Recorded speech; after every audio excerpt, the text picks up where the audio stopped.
বিজ্ঞানের ইতিহাসে যিনি পদার্থ এবং রসায়ন উভয় বিষয়ে নোবেল পুরস্কার পেয়েছেন তিনি হলেন ম্যারি কুরি, যিনি মূলত মারিয়া স্কলোদোভস্কা কুরি নামেও পরিচিত।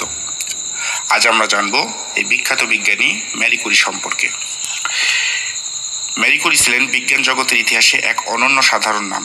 তিনি শুধু একজন পদার্থবিদ ও রসায়নবিদই ছিলেন না, বরং নারী সমাজের জন্য অনুপ্রেরণার এক উজ্জ্বল প্রতীক হয়েছিলেন। তিনি ছিলেন প্রথম নারী যিনি নোবেল পুরস্কার অর্জন করেন এবং আজ পর্যন্ত একমাত্র ব্যক্তি যিনি দুটি ভিন্ন ভিন্ন শাখায় নোবেল পুরস্কার জয় করেছেন, একবার পদার্থবিজ্ঞানে এবং আরেকবার রসায়নে। তার জীবন ছিল সংগ্রাম, অধ্যবসায় ও আবিষ্কারের এক অসাধারণ কাহিনী, যা মানব সভ্যতার অগ্রগতির ইতিহাসে এক স্বর্ণালী অধ্যায় হিসাবে চিহ্নিত হয়ে আছে। ম্যারি কুরির জন্ম 1867 সালের 7 নভেম্বর পোল্যান্ডের রাজধানী ওয়ার শহরে। তখন পোল্যান্ড রাশিয়ার অধীনে ছিল এবং জাতীয় পরিচয় সংকটে ভুগছিল। তার বাবা ছিলেন গণিত ও পদার্থবিজ্ঞানের শিক্ষক এবং মা ছিলেন একটি মেয়েদের স্কুলের প্রধান শিক্ষিকা। পরিবারের শিক্ষার পরিবেশ তাকে ছোটবেলা থেকেই বিজ্ঞান ও জ্ঞানের প্রতি আকৃষ্ট করেছিল, কিন্তু ম্যারির শৈশব সুখকর ছিল না। ছোটবেলায় তার মা যক্ষ্মায় আক্রান্ত হয়ে মারা যান এবং পরিবার অর্থনৈতিক সংকটে পড়ে। তা সত্ত্বেও তিনি অদম্য মনোবল নিয়ে পড়াশোনা চালিয়ে যান। ম্যারি কুরি অল্প বয়সেই বুঝতে পারেন যে সমাজে নারীদের জন্য উচ্চশিক্ষার সুযোগ সীমিত। ওয়ারশতে তখন নারীদের বিশ্ববিদ্যালয়ে ভর্তির অনুমতি ছিল না, তাই তিনি গোপনে ফ্লাইং ইউনিভার্সিটি নামের এক গোপন শিক্ষা প্রতিষ্ঠানে পড়াশোনা শুরু করেন। সেখানে তিনি গণিত, পদার্থবিদ্যা ও রসায়নের জ্ঞান অর্জন করেন, কিন্তু বড় স্বপ্ন পূরণের জন্য তাকে প্যারিসে পাড়ি জমা দিতে হয়। 1891 সালে মাত্র 24 বছর বয়সে তিনি সোরবন বিশ্ববিদ্যালয়ে ভর্তি হন। শুরুতে ফরাসি ভাষা ও অর্থনৈতিক সমস্যার কারণে তিনি প্রচণ্ড কষ্ট পেয়েছিলেন, এমনকি ঠান্ডায় গরম খাবার জোগাড় করতেও তার সমস্যা হতো।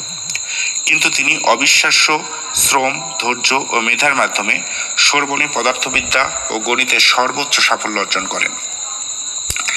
প্যারিসেই ম্যারির জীবনের মোড় ঘুরে যায়। সেখানে তার সঙ্গে দেখা হয় তরুণ বিজ্ঞানী পিয়েরে কুরির।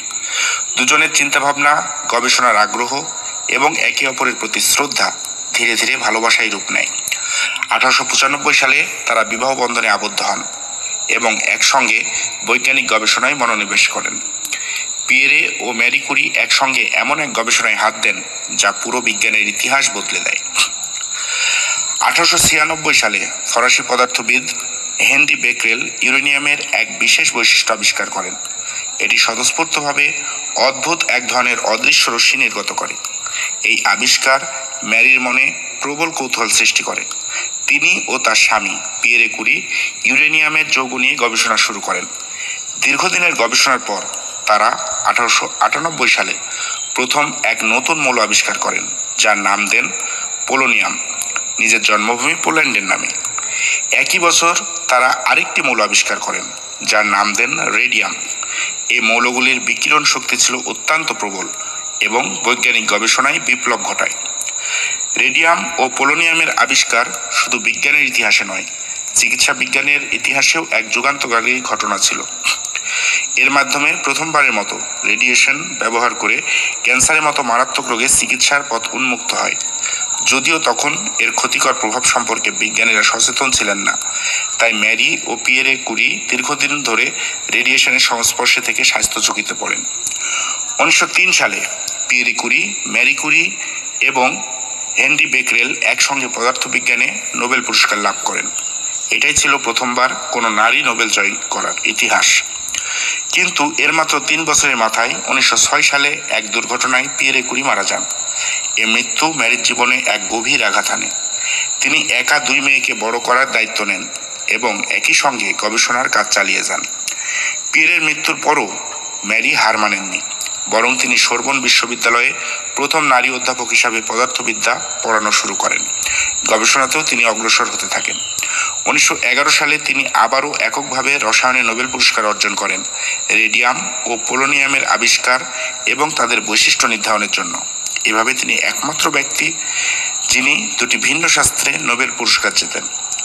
প্রথম বিশ্বযুদ্ধের সময় ম্যারি কুরি চিকিৎসা বিজ্ঞানে রেডিয়েশনের ব্যবহারিক প্রয়োগে বিশাল অবদান রাখেন। তিনি যুদ্ধক্ষেত্রে আহত সৈন্যদের এক্স রে, পরীক্ষা করার জন্য মোবাইল রেডিওলজি ইউনিট তৈরি করেন। নিজের মেয়েকে সঙ্গে নিয়ে তিনি যুদ্ধক্ষেত্রে গিয়ে আহতদের সেবা করেন। তার এই অবদান হাজারো প্রাণ রক্ষা করে। ম্যারি কুরির জীবন শুধু বৈজ্ঞানিক সাফল্যেই সীমাবদ্ধ ছিল না, তিনি ছিলেন নারী শিক্ষার অধিকার ও সমতার এক দৃঢ় সমর্থক। তিনি বিশ্বাস করতেন নারী ও পুরুষ সমানভাবে বিজ্ঞান চর্চা করতে পারে এবং সমাজকে এগিয়ে নিতে পারে। কিন্তু দীর্ঘদিন ধরে বিকিরণ পদার্থ নিয়ে কাজ করার কারণে তার শরীর দুর্বল হয়ে পড়ে। তখন বিজ্ঞানীরা বিকিরণের ক্ষতিকর প্রভাব সম্পর্কে সচেতন ছিলেন না, তাই কোনো সুরক্ষার ব্যবস্থাও নেওয়া হতো না। ফলে ধীরে ধীরে তার দেহে রক্তজনিত সমস্যা দেখা দেয়। অবশেষে 1934 সালের 4 জুলাই তিনি ফ্রান্সের সানসেলমোস হাসপাতালে মৃত্যুবরণ করেন। মৃত্যুর পর তার কবর দেওয়া হয় পিয়েরে কুরির পাশে। আজকে মেরি কুরির নাম উচ্চারণ করলে শুধু বিজ্ঞান নয়, মানবতার সেবায় তার কথা স্মরণ করা হয়। তার আবিষ্কৃত মৌলগুলো চিকিৎসা, শিল্প, জ্বালানি বিভিন্ন ক্ষেত্রে যুগান্তকারী ভূমিকা রেখেছে। তিনি দেখিয়ে দিয়েছেন দৃঢ় সংকল্প, সাহস ও জ্ঞান পিপাসা থাকলে নারীও বিশ্বকে বদলে দিতে পারে।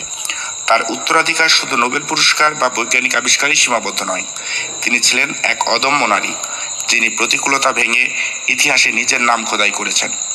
বর্তমানে বিশ্বজুড়ে অসংখ্য গবেষণাগার, শিক্ষা প্রতিষ্ঠান ও চিকিৎসা কেন্দ্র তার নাম অনুসারে প্রতিষ্ঠিত হয়েছে।